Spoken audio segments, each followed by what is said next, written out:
Y Dios creó al ser humano a su imagen, lo creó a imagen de Dios, hombre y mujer los creó, y los bendijo con estas palabras: sean fructíferos y multiplíquense, llenen la tierra y sométanla, dominen a los peces del mar y a las aves del cielo, y a todos los reptiles que se arrastran por el suelo.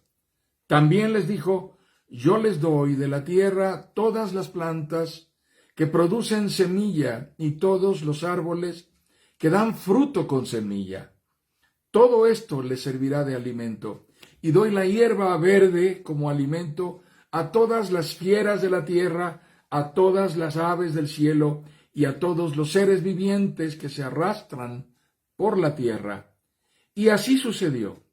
Dios miró todo lo que había hecho y consideró que era muy bueno. Y vino la noche y llegó la mañana. Ese fue el sexto día. Leo para ustedes también Eclesiastés capítulo 9, versículo 10. Y todo lo que te venga a la mano, hazlo con todo empeño, porque en el sepulcro, a donde te diriges, no hay trabajo, ni planes, ni conocimiento, ni sabiduría. ¿Cuál es la naturaleza del trabajo? ¿Qué es lo que define el propósito de la labor humana? ¿Para qué nos creó Dios? ¿Nos creó para vivir de vacaciones en el Edén? ¿O fuimos creados con el propósito de llevar a cabo alguna labor? ¿Tenemos alguna asignatura dada por Dios? Ese es el asunto de nuestro tema de estudio, el trabajo como una bendición. Reconocer cuál es la naturaleza de la labor humana determinada por Dios. ¿Para qué hemos sido puestos por Dios en la tierra? Trabajar es algo inherente a la naturaleza humana. Es algo que identifica al ser humano como una criatura inteligente hecha a la imagen de Dios. Dios es un Dios creador, es un Dios que ejerce labor. Dios trabaja, desempeña un quehacer, lo hace como dueño y señor de todo lo creado. Él es el creador y él mismo trabaja en la creación. Podríamos preguntarnos de qué manera trabaja Dios. Bueno, la obra de preservación que Dios lleva a cabo para cuidar de la creación y perseverar en hacer que la creación continúe funcionando. Eso es algo que solo Dios puede hacer. El hombre ha sido puesto por Dios para señorear en la creación, de manera que ejerce sobre ella una potestad derivada de Dios. Dios lo puso allí. De tal forma que hay un quehacer dado por Dios al hombre que vincula al hombre en su naturaleza creativa y en su naturaleza productiva como un ser que puede desempeñar una tarea, una asignatura dada por Dios. La tarea lo asigna, lo vincula a la creación. Dios determina un vínculo entre el ser humano y la creación que Dios pone bajo su responsabilidad, bajo su custodia. Bien, esto es lo que hemos hecho antes. Hemos tratado este tema, lo hemos analizado en diferentes maneras, tomando como referencia la palabra de Dios, y hemos tratado de describir una cosmovisión cristiana acerca de lo que es el trabajo. Y en estos términos hemos definido que el trabajo es una bendición en virtud de que es una asignatura dada por Dios al hombre y a la mujer por igual. Es decir, la asignatura dada por Dios honra y dignifica a la creación humana, es decir, al ser humano como criatura hecha a semejanza de Dios. El trabajo nos hace idénticos, hombre y mujer. y ambos hemos sido responsabilizados por Dios de ejercer el mandato de señorear en la creación sobre ella. Así que hombre y mujer estamos asignados por Dios para esta tarea. Esto nos hace semejantes, pero al mismo tiempo el trabajo, el quehacer humano dado por Dios es dignificante. Retribuye honra al ser humano. Esto significa que el ser humano encuentra su propia identidad en lo que Dios le ha dado como quehacer. Hemos sido puestos por Dios para desarrollar esta tarea que nos honra, nos ennoblece. La razón por la cual nos dignifica, nos ennoblece, es porque hacer aquello que Dios mandó que hiciéramos nos asemeja a Dios. El ocio no nos asemeja a Dios. La pereza no nos asemeja a Dios. La procrastinación, que es dejar siempre para después las asignaturas que Dios nos ha dado, no nos asemeja a Dios. No hemos sido puestos por Dios en el mundo para permanecer de vacaciones en el mundo. Hemos sido puestos por Dios en el mundo para honrarle cumpliendo su mandato de señorear en la creación. Ahora bien, a lo largo de la historia, el trabajo ha sido entendido y ha sido definido de diferentes maneras. Unos han dicho que lo que define al ser humano como una criatura o como un ser diferente a los demás es su habilidad, esto es, la capacidad de desempeñar tecnología, de realizar trabajo. Esto es lo que lo distingue de lo demás.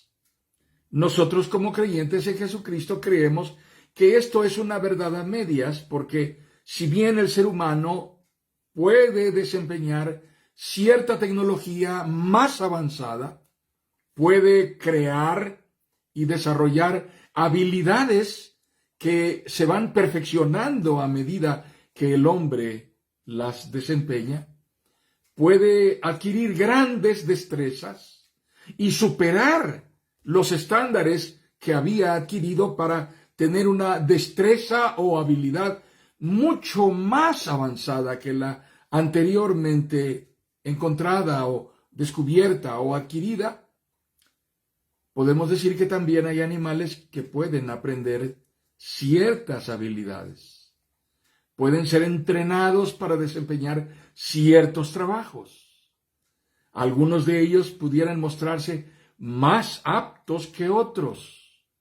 Sin embargo, eso no es lo que nos distingue en la creación, aunque hasta aquí el hombre ha sido el ser más apto en desempeñar habilidades y adquirir destrezas. El hombre también puede distinguirse de las demás criaturas en que puede desarrollarse en cierto ámbito de especialidad como una característica peculiar de cada individuo, lo cual significa que algunos serán más hábiles para ciertas actividades por encima de otros, pero esos otros tendrán habilidades diferentes, especializadas en alguna otra forma de quehacer o de labor. Los oficios y las profesiones nos dan la explicación de aquello a lo que llamamos vocación. Hay aptitudes específicas. No todos somos buenos para todo. Algunos pudiéramos tener más de una aptitud muy marcada para aprender con destreza cosas en cierto grado de especialidad por encima de los demás. Pero hay personas que tienen más de una habilidad y la logran desarrollar de tal manera que adquieren o alcanzan brillantez en lo que hacen, excelencia en lo que hacen.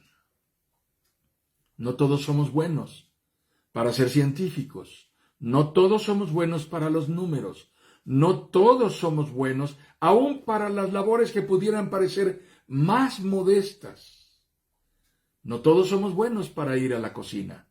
No todos somos igualmente eficientes en hacer el aseo doméstico. No todos somos igualmente eficientes en llevar a cabo ciertos trámites y gestiones. No todos somos igualmente eficientes para hablar, socializar, relacionarnos. Y hay ciertos oficios o profesiones que dependen de la habilidad de socialización que alguien puede tener. Sería muy difícil ser pastor, hermanos, si una persona que se desempeña en el ministerio parece no mostrar habilidad para relacionarse con casi cualquier tipo de personas, aun las que típicamente pudieran ser consideradas personas difíciles. Sí, es verdad. Estamos ante la necesidad de definir el trabajo en su naturaleza, particularmente cuando hay tantas corrientes de pensamiento que influyen en nuestra manera de entenderlo. Una de las corrientes más poderosas, una de las corrientes que más ha influenciado el pensamiento de nuestros tiempos es el secularismo. El secularismo comenzó a ser dominante, primero solamente como una corriente ideológica, una filosofía que de pronto penetró en los altos niveles de estudio, comenzó a entrar en los niveles intelectuales, en las escuelas, en las universidades. Posteriormente, logró impactar, impresionar al pensamiento cristiano, a los teólogos, a los que estaban en los seminarios estudiando teología. Y entonces estos se vieron impactados por la corriente secularista que logró cautivar a algunos de ellos. Y muchos de ellos, autores distinguidos, destacados, crearon entonces un pensamiento teológico, pero liberal. Liberal en el sentido de estar influenciado por este tipo de corriente secularista que desmitificaba las ideas que hasta aquí habían sido consideradas como sagradas e intocables. Entonces hubo una confrontación entre la corriente secularista tan creciente y aplastante frente a la corriente ortodoxa, al fundamentalismo cristiano incluso, aquellos que se arraigaban y estaban sólidamente en la posición de no ceder ante el liberalismo teológico. El liberalismo teológico cuestionaba cosas que el fundamentalismo había sostenido por siglos. Así que hubo un gran enfrentamiento entre estas dos corrientes. Unos argumentaban que pesaba más la razón y otros argumentaban que la razón debía estar sometida en obediencia a la fe y a la convicción. Unos decían no basta solo creer y otros decían creer es más que suficiente, no necesitamos pensar demasiado. Así que la corriente secularista comenzó a penetrar no solamente en los seminarios y en el pensamiento cristiano, sino que llegó incluso a las congregaciones, y los pastores comenzaron a predicar desde enfoques liberales y secularizantes. Así que esto no fue un asunto pequeño. Esto comenzó a cobrar una mayor dimensión. Una manera que podría ayudarnos a entenderlo con mayor simpleza es comprender la división que solemos hacer de lo que es santo y de lo que es sagrado. Típicamente se reconoce en la filosofía griega como una corriente dualista, un dualismo que prevaleció, un dualismo que fue importante y que significó una escuela dominante en el pensamiento de los filósofos griegos. El dualismo es la forma de pensamiento que empuja a una interpretación de todas las cosas, todas las realidades, dividiéndolas o separándolas entre las que son calificadas o catalogadas típicamente como sagradas y, por otra parte, las que son entendidas o catalogadas como comunes. Lo sagrado y lo común, lo sagrado y lo profano. Esto nos lleva a la consideración acerca del trabajo, para poderlo catalogar. ¿El trabajo es algo sagrado o es algo que típicamente consideraríamos como común? Algunos afirman que toda labor es sagrada porque bíblicamente hablando fue Dios quien instituyó el trabajo como la asignatura de la criatura superior hecha a imagen de Dios.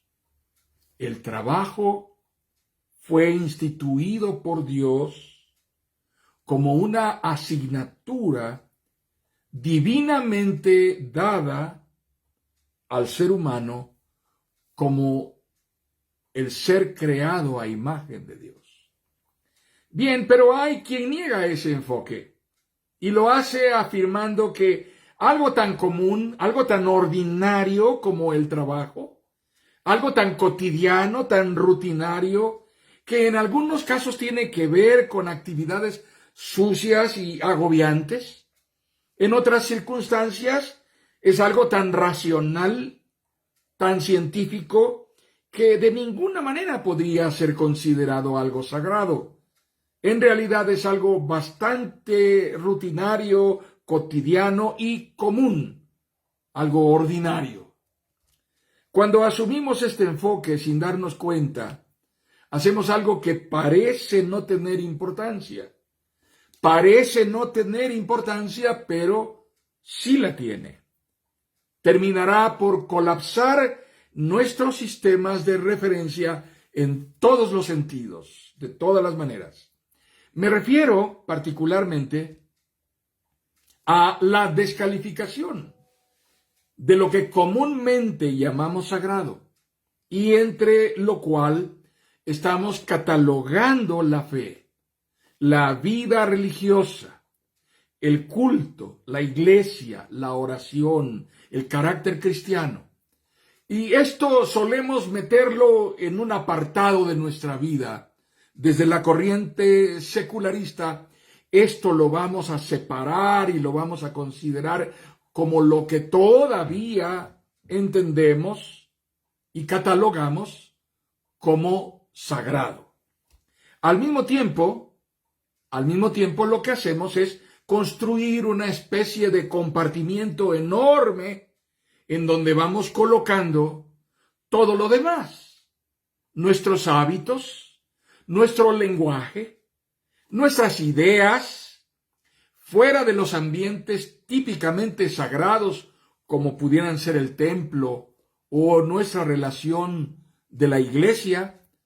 También nuestras relaciones caben allí, nuestros quehaceres, nuestros oficios y nuestros negocios, nuestras preferencias, nuestras decisiones, la manera en que nos divertimos y en que ocupamos nuestro tiempo de ocio. Todo eso cabe en ese enorme compartimiento al cual no lo consideramos algo sagrado.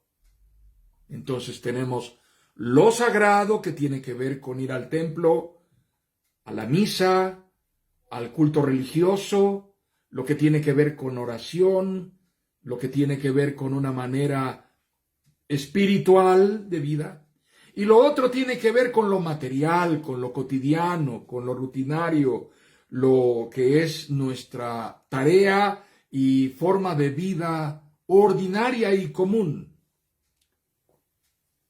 Cuando hacemos esto, entendemos que esto que está acá, que hemos considerado nuestro territorio sagrado, es pequeño, tiene poca influencia en todo lo demás. Y esto es aquel territorio en lo cual Dios tiene injerencia. Casi estamos diciendo que esto es lo único en lo cual le damos a Dios permiso de meterse en nuestra vida. Y aquello otro, que es el compartimiento mayor, en donde está la mayor parte de nuestra vida, lo que sucede cuando no es domingo, cuando no estamos en misa o en el culto, o tenemos que orar o tenemos que adorar a Dios. Entonces la mayor parte de nuestra vida, mi vida laboral, mi vida personal y privada, familiar, mi tiempo de ocio, mi lenguaje, mis estilos de vida, la manera en que me divierto, esto es algo en lo cual Dios no tiene por qué entrometerse. Esto es secular, esto es espiritual, esto es sagrado, pero esto no. Así que Dios no tiene injerencia en lo que yo haga, siempre que sea un cristiano cumplido en lo que es la hora de lo sagrado, o siempre que me ocupo de las cosas de Dios mientras esté en el templo y rodeado de hermanos de la iglesia. Esa tendencia de pensamiento es más común de lo que nos imaginamos. Es el resultado del impacto del secularismo. Esta es una corriente de pensamiento que sostiene una forma de carácter que derivará en forzarnos, en empujarnos y arrastrarnos a vivir en una especie de divorcio interior. Estaremos interiormente divididos entre lo que consideramos espiritual y sagrado y lo que asumimos como natural, común, ordinario o material. Entonces estaremos atados a vivir una doble vida. Por un lado seremos buenos cristianos mientras estamos en los entornos, en los momentos típicamente considerados cristianos. Pero una vez salidos de allí, una vez que terminó la ceremonia religiosa, seremos igualmente mundanos como cualquier otra persona que no conoce a Dios ni vive bajo la influencia de la obra regeneradora del Espíritu Santo. No hay conversión, no tiene que haber un testimonio. Ya cumplí mi hora de lo sagrado, ahora puedo vivir como yo quiera porque no es el tiempo sagrado. Esta es mi vida secular.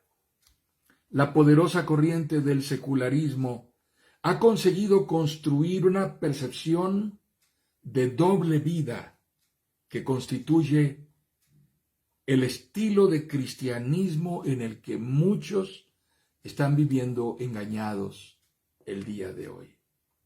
Lo que yo haga y cómo viva fuera del templo y de los horarios de la iglesia, eso no le importa a nadie.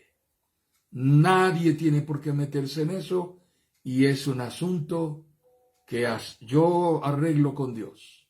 Dios no tiene injerencia allá. Solo en esto otro que es la iglesia, la actividad, la agenda del templo, etc. Así que desde ese enfoque de vida, amados hermanos, no tengo razón para experimentar ningún pesar si me asumo como un buen cristiano los domingos y me dedico entre semana a la trata de personas, de lunes a sábado. Puedo ser un buen cristiano los domingos y ser un ladrón el resto de la semana. Puedo ser un buen cristiano el domingo y puedo ser un político fraudulento, corrupto el resto de la semana. No hay complicación. Mi vida está separada. Esto es esto y esto otro es esto otro. Nadie tiene por qué interferir en mi vida bajo este concepto interiormente divorciado con una, y se llama así, dicotomía entre lo sagrado y lo secular, entre lo santo y lo profano. Me sentiré justificado viviendo un cristianismo de domingo y desempeñándome en el divorcio interior como un abogado, como un médico, un ingeniero, contador o un albañil, carpintero, un fontanero o electricista que engaña, que defrauda, que abusa, que miente, incumpliendo sus compromisos de trabajo. Bien, ¿cuál es nuestra definición cristiana? Ya hemos dicho que el trabajo es un mandato de Dios.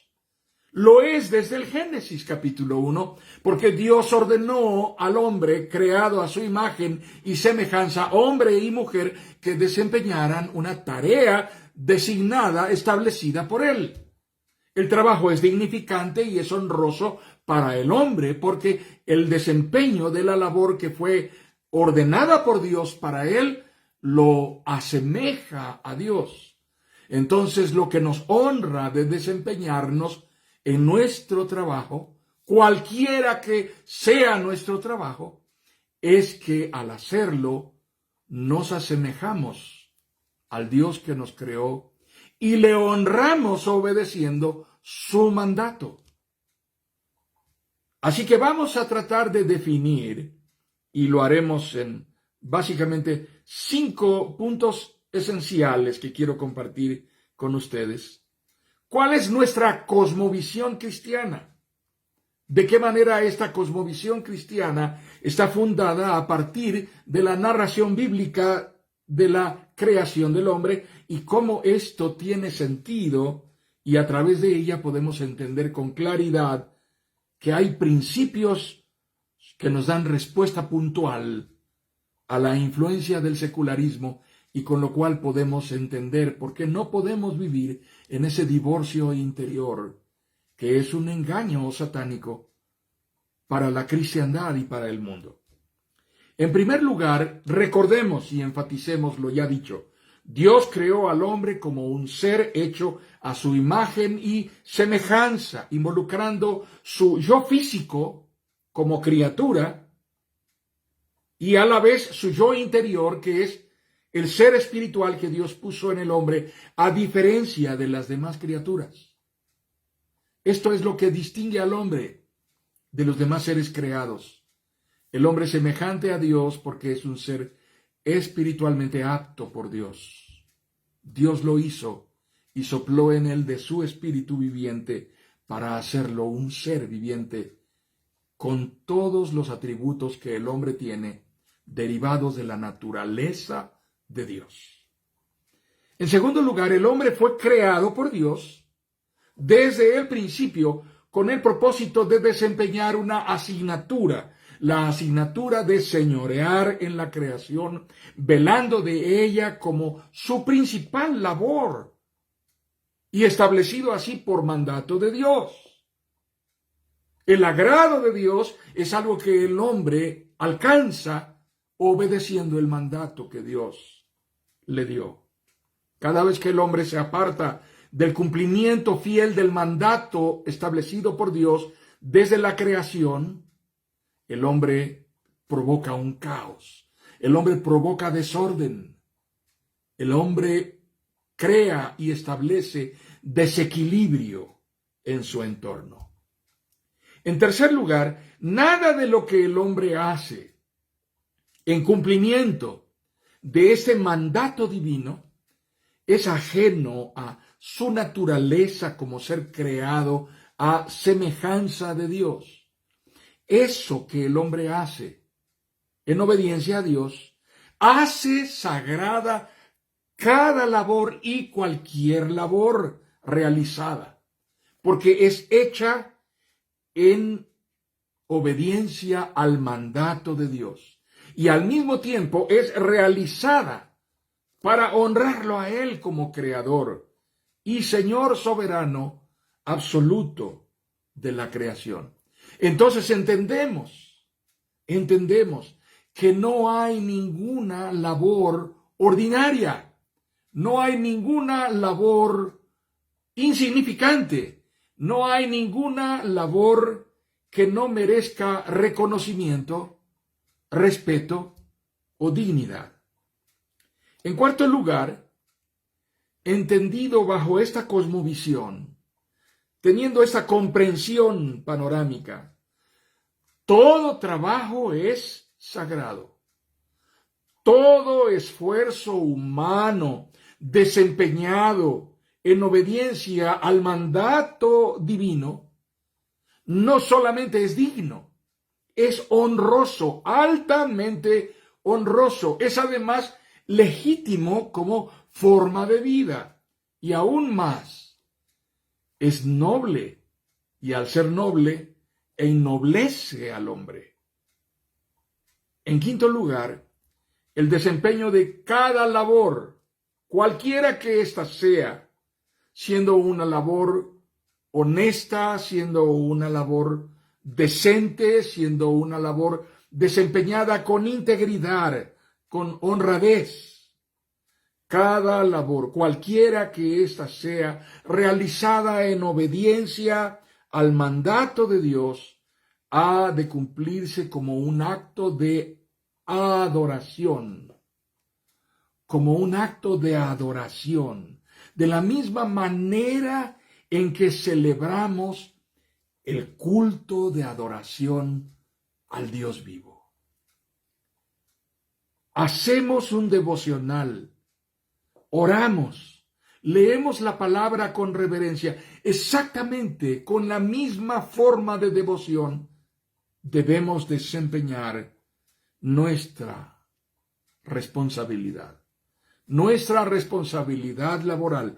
Este es el sentido en que somos instruidos para que todo lo que hagamos, sea de palabra o de acción, sea hecho para la gloria de Dios. Está escrito en la palabra. El apóstol Pablo le escribe a Timoteo, tratando de comunicar no solo instrucción, sino también aliento, tratando de comunicar ánimo y certidumbre a un pastor que está en medio de aflicciones. Un pastor atribulado y que se ve de pronto avasallado por los problemas del ministerio. Y el apóstol Pablo le escribe con esta claridad y puntualidad. Estoy leyendo la segunda epístola del apóstol San Pablo a Timoteo, capítulo 2. Ningún soldado que quiera agradar a su superior se enreda en cuestiones civiles. Asimismo, el atleta no recibe la corona de vencedor si no compite según el reglamento. El labrador que trabaja duro tiene derecho a recibir primero parte de la cosecha. Esfuérzate por presentarte a Dios aprobado como obrero que no tiene de qué avergonzarse y que interpreta rectamente la palabra de verdad. En una casa grande no solo hay vasos de oro y de plata, sino también de madera y de barro, unos para los usos más nobles y otros para los usos más bajos. Si alguien se mantiene limpio, llegará a ser un vaso noble, santificado, útil para el Señor y preparado para toda buena obra. Leí una selección de textos de 2 Timoteo capítulo 2. Amados hermanos, ¿cómo debiera vivir un trabajador que cree en Jesucristo y que busca honrar a Dios con su desempeño laboral? Debe vivir en la comprensión de que lo que hace no lo hace para las personas a quienes sirve inmediatamente. ¿Saben cuántas personas en una oficina pública en donde se administran algunas cuestiones de carácter gubernamental u oficial se muestran tan hastiados de tener que atender a alguien todos los días? Y es tan grande el hastío de solo abrir esa ventanilla y estar sentados en un sillón que por muy cómodo que pueda ser, ya lastima la espalda y llega a crear una forma de daño que no solamente es el daño físico de la incomodidad o del cansancio corporal, sino también el daño emocional, anímico, de estar siempre en el mismo sitio, cumpliendo con la misma responsabilidad, en jornadas agobiantes y rutinarias que no tienen nada que pueda ser agradable. Y frente a ellos, del otro lado de la ventanilla, una larga fila de personas que traen todos papeles que tienen que ser revisados y gestiones que tienen que ser resueltas, y algunos de ellos, no de una manera muy educada, vienen tal vez a ser un poco agresivos con la persona que está allí. Amados hermanos, cuán difícil es desempeñar una labor por tanto tiempo sin experimentar agotamiento, sin experimentar cansancio, sin experimentar agobio. Somos llamados por Dios a entender que nuestra jornada sobre la tierra es tan limitada, tan corta. Precisamente es eso lo que nos dice el Eclesiastés, el texto que leímos: todo lo que te venga a la mano, hazlo con todo empeño, porque en el sepulcro a donde te diriges no hay trabajo, ni planes, ni conocimiento, ni sabiduría. Somos llamados a vivir en esta esperanza de desempeñarnos como para vivir en la gloria de Dios y ofreciendo a Dios lo mejor que somos, entregando lo que somos y lo que sabemos hacer mejor, como honrando a Dios, aunque lo hagamos para personas que están en convivencia cercana con nosotros. Esto es lo que hace que sea sagrada la tarea que cumple una madre de familia, que prepara alimentos todos los días de su vida para darle a su familia lo mejor que ella sabe hacer, y lo hace tratando de hacer rendir los recursos, a veces sin decirle a nadie que esto apenas era lo único que había, y haciéndolo con tal devoción que Dios es glorificado en la devoción con que esta madre sirve a los que ama.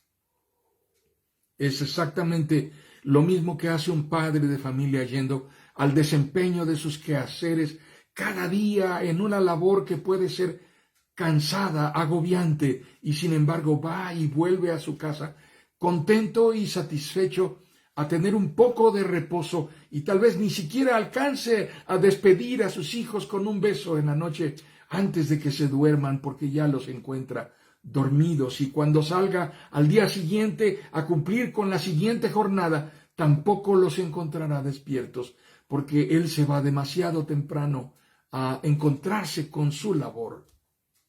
Pero lo hace como honrando y dando a Dios gloria en lo que hace. Nuestra vida es breve, hermanos. Hemos sido designados por Dios, por mandato divino, a cumplir nuestra jornada, la que sea, corta o larga, y a hacerlo mientras vivimos para su gloria, entendiendo que lo que nos honra y dignifica es obedecer su mandato divino. Nuestro trabajo es una manera de servir a Dios. Es tan sagrado como el sagrado oficio del ministro que predica el Evangelio de Jesucristo. No es menos sagrada la tarea de un médico, no es menos sagrada la asignatura o el quehacer de un constructor, no es menos sagrada la tarea de una madre de familia que se dedica a las labores domésticas y a su familia. No es menos sagrado el trabajo de un obrero que va a la fábrica cada día a cumplir jornadas agotadoras y vuelve a casa. No hay diferencia entre lo que hace ese obrero humilde, esa madre de familia, y lo que hace un ministro de Jesucristo en el púlpito el domingo cuando preside la adoración de la iglesia. Tan sagrado es uno, tan honroso es uno, como sagrado y honroso es el otro.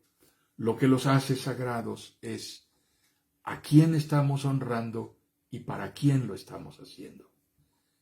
Que Dios sea glorificado en lo que hacemos, que Dios sea honrado, que Dios sea exaltado en el cumplimiento de nuestras asignaturas. Que cuando llegue el momento de partir, podamos decir que nuestra tarea ha sido cumplida.